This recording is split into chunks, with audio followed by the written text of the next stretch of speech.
अपना radio New York के सामीन को मैं सलाम अर्ज़ करता हूँ। मेहताब अली हाजिर है यूरोप के सफ़रनामे के साथ। लास्ट टाइम मैंने आपको बताया था कि मैं पेरिस से जब जर्मनी की तरफ रवाना हुआ और फ्रैंकफर्ट पहुँचा 7 घंटे की मुसाफत करने के बाद ट्रेन से, और फिर वहाँ पे जब मैंने आपको बताया था कि मैं इमिग्रेशन तलाश कर रहा था कि यहाँ इमिग्रेशन कहाँ होगा फ्रैंकफर्ट रेलवे स्टेशन पे, तो वहाँ मुझे कहीं पे भी नज़र नहीं आया। तो एक जगह बड़ी पुलिस, मैंने बताया था आपको, पुलिस का एक छोटा सा रूम था, मैं वहाँ चला गया।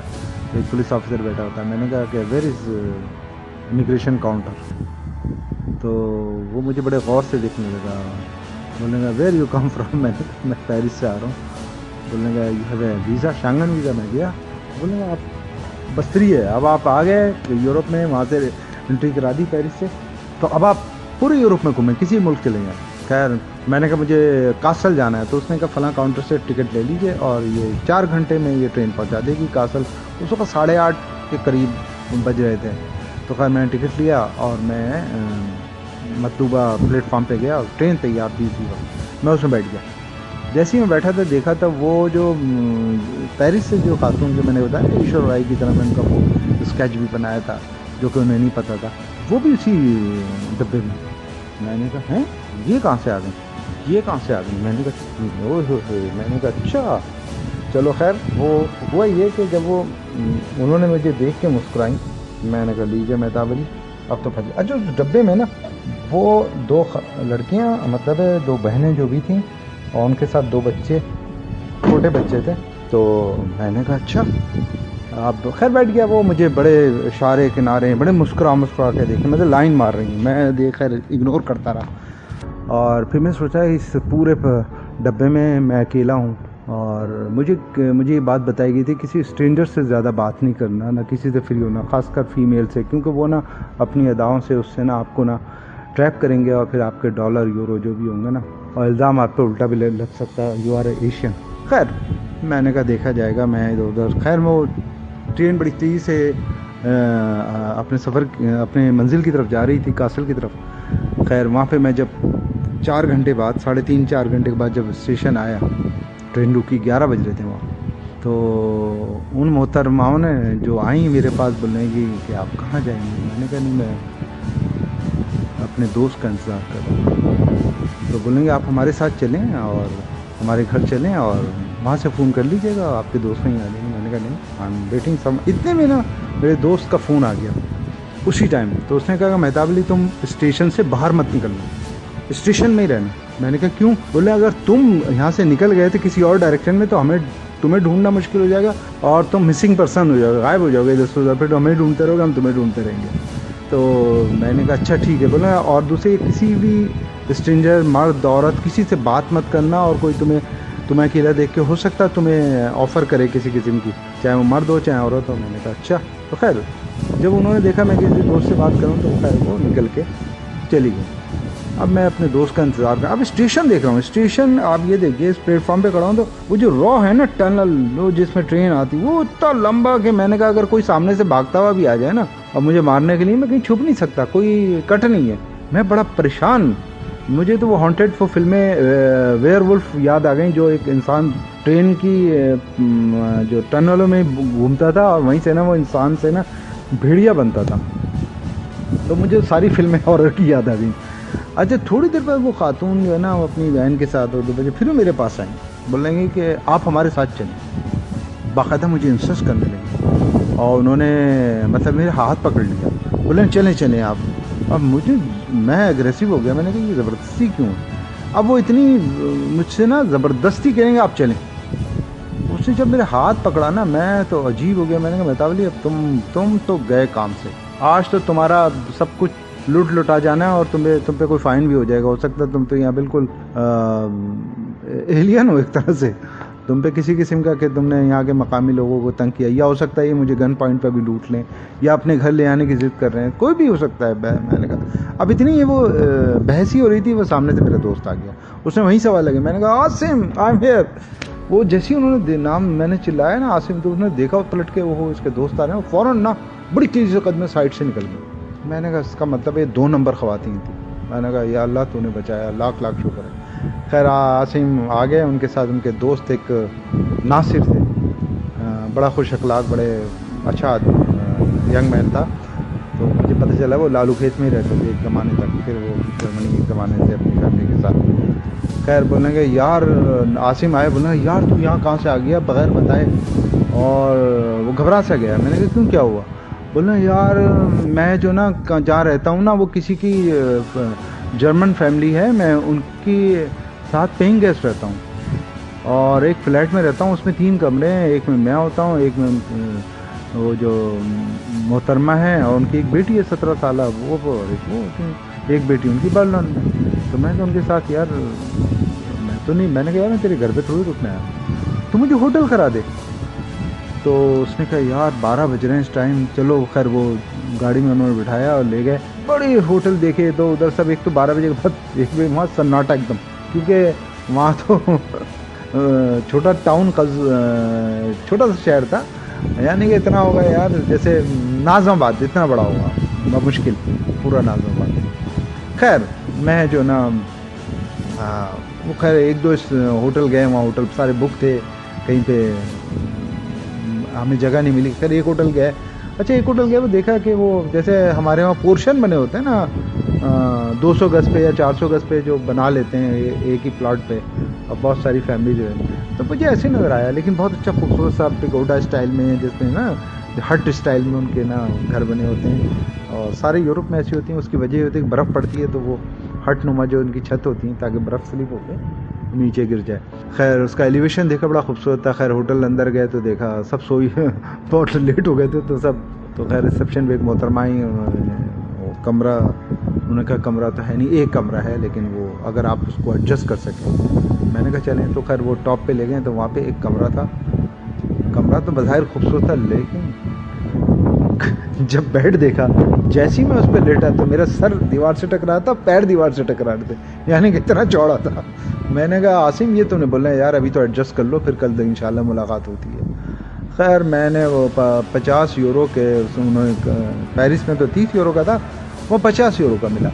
अब मैंने वहाँ पे ना 3 दिन का बुक कर लिया। मैंने कहा यार 3 दिन का कर दे यार, पता नहीं किसी। उसने कहा अब जो ना बोलेंगे कल मैं आऊँगा, दूसरे दिन संडे था, तो बोले नहीं कल छुट्टी है मेरी जॉब की भी, मैं कल आऊँगा, सुबह ही आ जाऊँगा। खैर मैं सुबह उठ गया 6 बजे, सनराइज, सामने खिड़की में पर्दा हटाया देखा सूरज निकल रहा था, बहुत खूबसूरत मंजर, खूबसूरत दरख्त और ग्रीनरी वहाँ बहुत थी, साफ साफ रोडें, सामने से मेट्रो ट्रेन जा रही है। पेरिस में तो ज़मीन में चलती है, मज़े की बात बताऊँ, अंडरग्राउंड, वहाँ पे ओपन चलती है, बाहर की तरफ चलती है, यानी कि एक तरह से रोड पे चलती है वहाँ पे ट्रेनें या ट्रामें जो भी कह लें, ट्रेन वहाँ। तो मुझे आसिम ने बताया था वाहिद जर्मनी का शहर है जहाँ पे ट्रेनें बाहर चलती हैं, बाकी जगह सब अंडरग्राउंड है। तो खैर वो मैं सुबह उठा, मैंने कहा चलें यार होटल से बाहर जाएं, ज़रा वॉक करें। तो मैं बाहर गया, बड़ा ज़बरदस्त ठंड, हल जैसे कहते हैं ना ज़बरदस्त किस्म की सुबह सुबह ठंड थी। तो मैंने जैकेट ले ली थी, तो बिल्कुल सन्नाटा, संडे था जाहिर सी बात, बिल्कुल रोड सन्नाटा, सब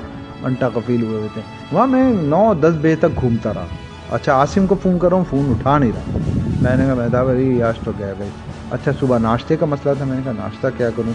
अच्छा इस होटल में नाश्ता ना कम्प्लीमेंट नहीं था, इसके साथ बिल्टन नहीं था। अब मैं बाहर बैठा हूँ, खैर 10:30-11 बजे के बाद वो आसिम आया, उसने फ़ोन उठाया, तो फिर उसने बताया, बोला यार वो ऐसा है कि मैं तो वहाँ। मैंने कहा यार तू बस मुझे ना घुमा दे थोड़ा बहुत, एक तो गैलरीज वगैरह हैं यहाँ पे, या यहाँ के जो ज़बरदस्त किस्म के मोनूमेंट हैं जाके मैं फ़ोटोग्राफी कर सकूँ, ताकि वहाँ दिखा सकूँ मैं यहाँ घूमा। खैर वो गाड़ी में उसने बिठाया अपनी दोस्त की, और फिर वो हमें इधर उधर घुमाया।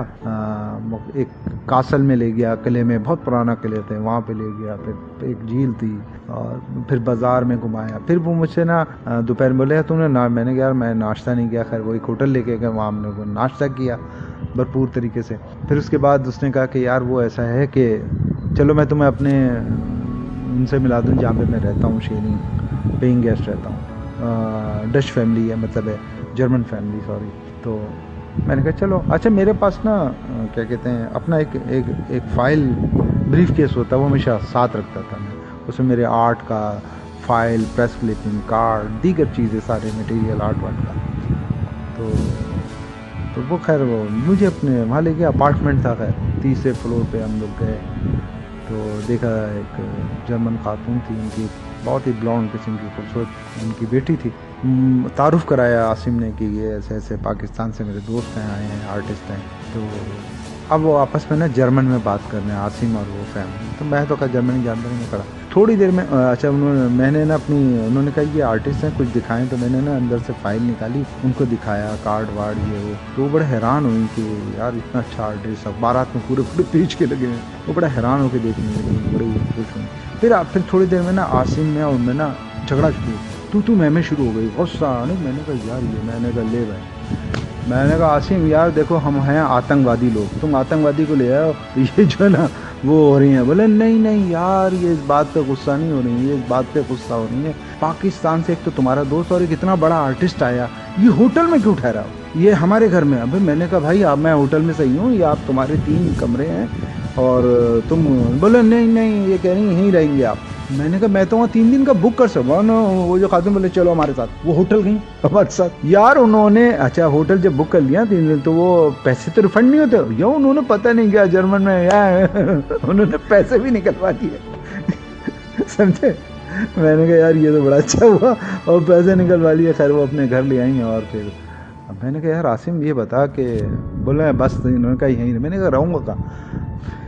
पता चला आसिम ने बताया इनकी जो हैं वो जो मॉम है, उन्होंने कहा कि इनको ना इनकी बेटी का कमरा देंगे, ये बेटी जहाँ बेटी का जो कमरा है उसमें।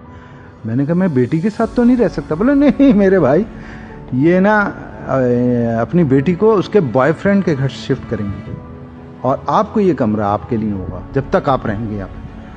मैंने कहा एक घर का फर्द दूसरे किसी बॉयफ्रेंड के। मैंने कहा अगर हमारे घर में कोई बाहर से कोई आ जाए तो ड्राइंग रूम को बेडरूम या बस यही कर सकते हैं, बाकी अपना बेडरूम कभी नहीं दे, अपने बंदे को किसी और खाला मामू के नहीं भेज सकते ऐसा। तो मैंने कहा यार ये कैसे हो सकता है। बोला नहीं यार।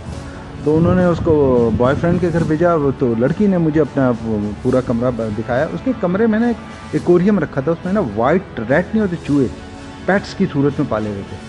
तो मुझसे बोलने लगे कि जब आप सोने जाएं तो ये बटन बंद कर दिएगा तो ये अंदर चले जाएंगे, वरना रात भर ये शोर मचाते हैं। और ये पूरा उसने सिखा दिया। और मैं खैर मुझे वो कमरा दिया गया, मैंने अपना सामान सेट कर लिया। फिर मैं आसिम बोलेंगे खाना, मैंने तो खाना खाया नहीं है, सुबह नाश्ता किया। तो उसने बोले क्या खाएगा। मैंने कहा क्या खिलाए। बोले बिरयानी खिलाऊं शान की। मैंने कहा ओ यस। उसने कहा, मैंने कहा यस खिला यार। अच्छा वो बहुत अच्छा कुक, क्योंकि होटल में काम करता है, कुक है बेहतरीन किस्म का। तो खैर उसने ना शान की बिरयानी खिलाई।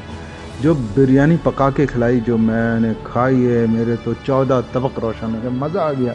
मैंने कहा भाई जब तक ये रहूँ मुझे बिरयानी खिलाना, क्योंकि इतनी अर्से बाद मैंने कोई अपना पाकिस्तानी डिश खाई थी।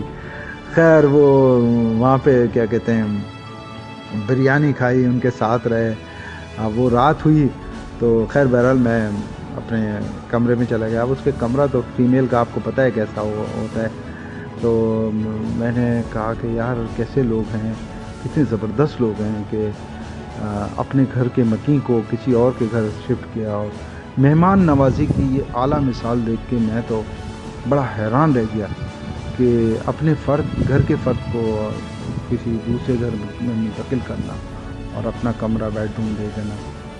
खैर जब मैं वहाँ रहा तो फिर मैंने उनके बेटी और उसके जो बॉयफ्रेंड था उसकी पोर्ट्रेट बनाए, बेटी का बनाया, उनके वहाँ पर रह गए। वहाँ मैं तकरीबन 4 से 5 दिन रहा। और 5वें दिन मैंने आसिम से कहा कि मुझे बिरयानी खिलाना बिरयानी खाता था और मज़े करते थे। अच्छा इसमें बड़े ज़बरदस्त। अच्छा मैं खैर अपने घर से जब मैं निकला तो सारी चीज़ें साथ ही लेके निकला था। तो उन्होंने कहा कि जाके आप फ्रेश हो लें, नहा लें, मतलब बाथरूम में। खैर मैं गया बाथरूम में, उन्होंने सब चीज़ें, सारी चीज़ें, शैम्पू ने सारी चीज़ें आपको मिलेंगी। खैर मैं अंदर गया तो देखा, अच्छा वहाँ 2 बाथरूम थे, एक तो वो आसिम का अलग था और उनका अलग था, फीमेल थी, जाहिर सी बात है। खैर मुझे फीमेल वाले में दिया गया, मैं वहाँ गया तो वो बड़ा सलीके से बहुत खूबसूरत बाथरूम है, उसमें शैम्पू ये वो, लेकिन सारे शैम्पू जो है ना वो जर्मन ज़बान में लिखे, मेरी समझ में नहीं आ रहा था। खैर मैंने कहा यार अच्छा मैं अपना शैम्पू, अपना शेविंग रेजर, सारी चीज़ें जो किट होती है ना आप यूज़ करते हैं, मैं अपनी साथ लेके गया था। खैर मैं वहाँ नहा धो के बाहर नहाया। मैंने क्या देखा, वहाँ कोई शैम्पू रखा था। मैंने कहा चलो यार इनका शैम्पू इस्तेमाल करते हैं। तो मैंने हाथ में लिया और उसको सर पे लगाया, बॉडी पे लगाया। तो वो झाग नहीं दे रहा। मैंने कहा यार पता नहीं अजीब किस्म का शैम्पू है यहाँ पे, हो सकता है ये ऐसे ही हो। खैर मैंने जैसे तैसे नहा धो के खैर बाहर आ गया और फिर खाना खाया। और फिर आसिम ने कहा चलो मैं तुम्हें बाहर घुमाने ले जाता हूँ। तो हम जब बाहर उतरे, नीचे उतरे सीढ़ी से, तो वहाँ पे ना ज़बरदस्त किस्म का एक, बाकी अगली किस्म में देखिएगा। और इस सफ़रनामे को आप सुनिएगा, लाइक कीजिएगा और कमेंट ज़रूर कीजिएगा ताकि